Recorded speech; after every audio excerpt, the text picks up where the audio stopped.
हे guys good morning. तर काल लास्ट पेपर होता आणि आज मी काही कॉलेजला गेले नाही कारण तुम्ही बघूच शकतात कालच्या व्लॉगमध्ये मला अजिबात बरं नव्हतं वाटत. म्हटलं आज घरीच आराम करूयात. तर सकाळी मी थोडंसं लेटच उठलेली आणि त्यावरनं माझी आणि माझ्या मम्मीची खूप कटकट झालेली कारण म्हणजे तिचं म्हणणं होतं कामं वगैरे राहिलेली आहे आणि तू झोपलेली अजून वगैरे आणि मला खूप चिडचिड होत होती कारण मला आधीच बरं नव्हतं आणि त्यात तिची मध्येही बडबड चालू होती.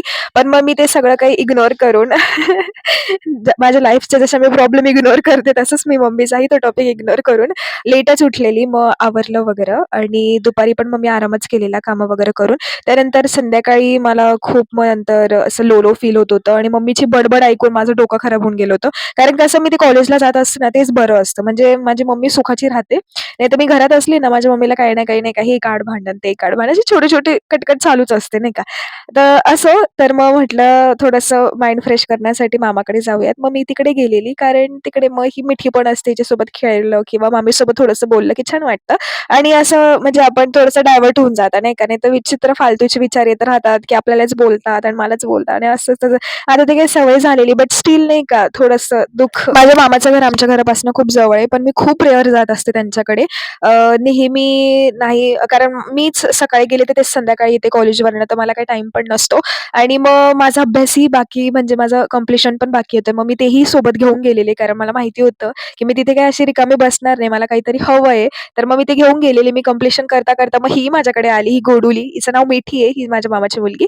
तर हिचाही मी अभ्यास घेत बसलेली कारण ती आलेली, "दीदी माझा पण अभ्यास घे ना." मी पण अभ्यास करते. मग मी हिचा अभ्यास घेत होते आणि मग तिचा अभ्यास घेता मला अचानक आठवलं माझ्या मम्मीचं बोलणं आणि मग माझ्या डोळ्यातून बघा कसं पाणी निघतंय.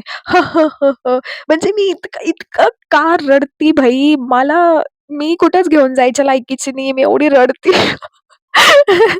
सॉरी टू से बट काय माहिती यार, हसती म्हणजे काय असो सोडा तिकडे. मग मी रात्री लगेच घरी येऊन गेली आणि मग तुम्ही मध्ये बघितलं, की मध्ये गरबा नाईट चालू होती भाई. इतक्या सुंदर पोरी आउटफिट्स घालून येतात, मस्त डान्स-बिन्स करतात. इथे गरबा नाईट काय, इथे दांडिया-वांडिया काय असतं हे मला तर आत्तापर्यंत समजलं नाही. कारण मी जातच नसते. कारण मी नाही, माझी जायची इच्छा होते बट माझे पॅरेंट्स मला जाऊ देत नाही.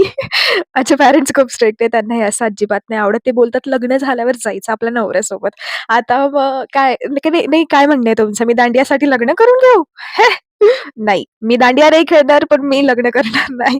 हां, म्हणजे करेल पण वेळ आहे त्याला. बट स्टिल माझ्या पॅरेंट्सचे थॉट्स. बरं असो, मग मी घरी आल्यावर माझे कामं वगैरे होते ते आवरत बसलेले. And that's it. Thank you for watching. भेटूयात उद्याच्या. Don't forget to subscribe my channel. Bye bye.